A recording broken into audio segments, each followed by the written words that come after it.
This year, drought led to low harvest. Now Suleiman, a wheat farmer, has resorted to selling his wife's jewelry. He lives in Syria's Hasakeh province, also known as the country's breadbasket. There's no other option left. He has to make ends meet. With very less rainfall, the situation is likely to worsen. Last year, the field I planted was burnt to the ground. This year, there was a drought. I lost 2 seasons, so I planted cumin as well, and it didn't work either because of the lack of rain. Irrigation is also not an option in the region. It's expensive. Then there's lack of water.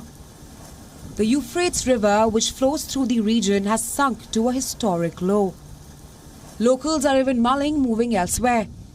They say that with very little harvest, there's no food and money.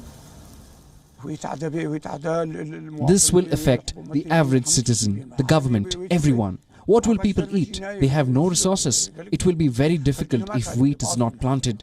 People will leave. I tell you, if it does not rain this year, drought will hit and people will leave.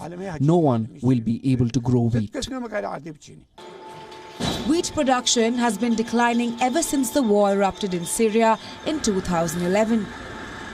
But climate change has escalated the crisis. Earlier, Syria produced enough wheat to feed its entire population. Now, it's mostly dependent on imports.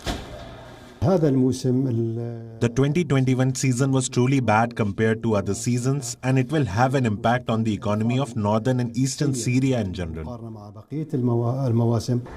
Aid organizations warn that poor harvest can threaten food security in the conflict-marred nation.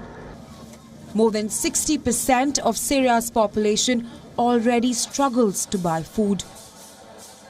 It is quite alarming because in terms of food security, there's going to be a big impact, we think. It's likely that prices will rise, the supply will be difficult, and from a government point of view, it's likely that the government is going to have to import significant amounts of wheat on the international market, which is difficult for them to do right now. The drought's impact goes beyond agriculture. The dry